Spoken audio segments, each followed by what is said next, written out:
warahmatullahi wabarakatuh. Perkenalkan, nama saya Rahmat Hidayat Siregar, semester 3, jurusan Manajemen Pendidikan Islam, konsentrasi Administrasi Pendidikan, Universitas Islam Negeri Sultan Syarif Hasim Riau. Maksud dan tujuan saya membuat video ini adalah untuk memenuhi salah satu tugas mata kuliah, yaitu mata kuliah Kapita Selekta Pendidikan, dengan dosen pengampunya Ibu Suci Habibah, MPD. Baiklah, langsung saja.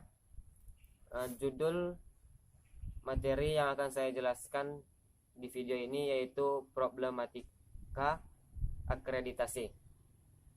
Yang A, pengertian problematika akreditasi.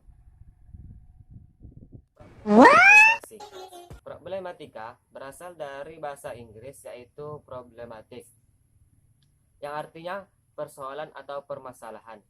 Sedangkan dalam kamus bahasa Indonesia, problematika berarti hal yang belum dapat dipecahkan yang menimbulkan permasalahan. Adapun masalah itu yaitu suatu kendala atau persoalan yang harus dipecahkan. Dengan kata lain, masalah merupakan kesenjangan antara kenyataan dengan suatu yang diharapkan dengan baik agar tercapai hasil yang maksimal. Cukir mengemukakan problematika adalah suatu kesenjangan yang mana antara harapan dan kenyataan yang diharapkan dapat diselesaikan atau dapat diperlukan. Menurut penulis problematika, adalah berbagai persoalan-persoalan sulit yang dihadapi dalam proses pemberdayaan. Jadi, yang dimaksud dengan problematika adalah kendala atau permasalahan yang masih belum dapat dipecahkan sehingga untuk mencapai suatu tujuan menjadi terhambat dan tidak maksimal. Akreditasi. Akreditasi adalah kegiatan penilaian kelayakan program dalam suatu pendidikan berdasarkan kriteria yang telah ditetapkan.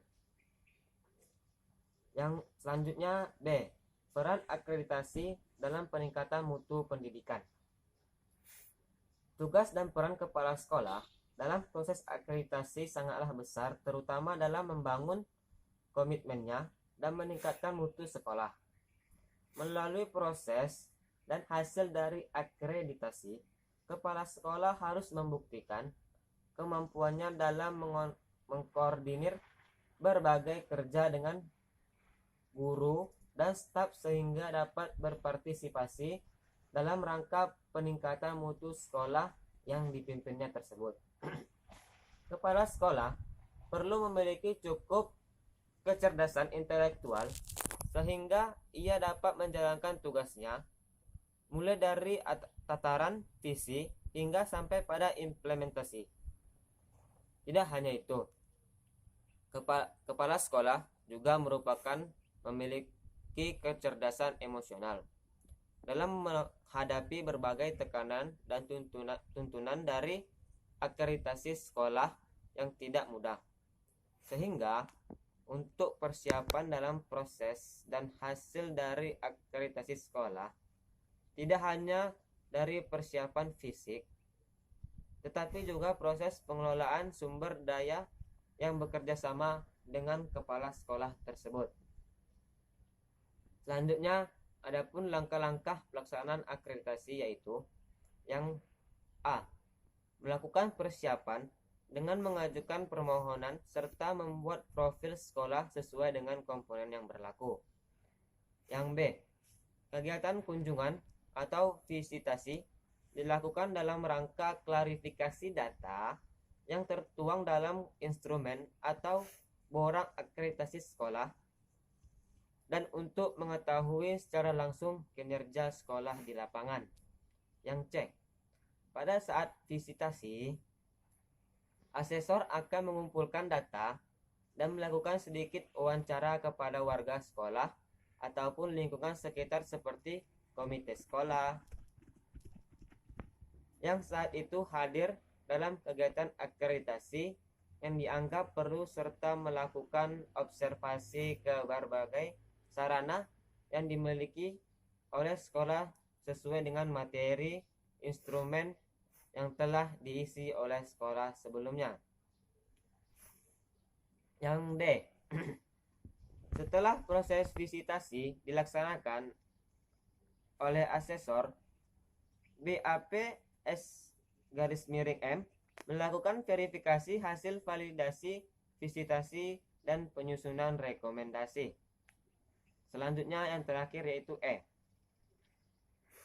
Hasil dari rekomendasi akreditasi sekolah yang ditetapkan oleh BAP/S_M bersama BAN S_M hasil akreditasi kemudian diumumkan oleh BAN SM atau BAN S_M dan selanjutnya menerbitkan sertifikat akreditasi sekolah dan rekomendasi.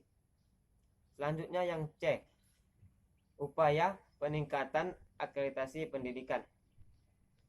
Akreditasi sekolah dalam Undang-Undang Sistem Pendidikan Nasional pada bab 1 pasal dan ayat 32 dikemukakan bahwa akreditasi adalah kegiatan penilaian kelayakan program dalam satuan pendidikan berdasarkan kriteria yang telah ditetapkan oleh pasal 60 ayat 1, 2, 3, dan 4.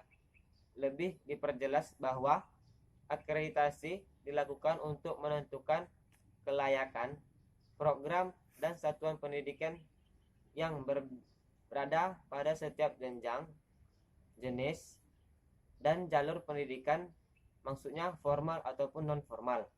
Sedangkan untuk program dan satuan pendidikan dilakukan oleh pemerintah atau lembaga mandiri sehingga memiliki akuntabilitas publik yang tinggi.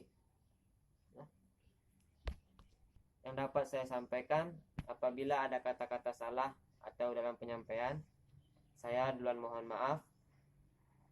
Walakhir, assalamualaikum warahmatullahi wabarakatuh.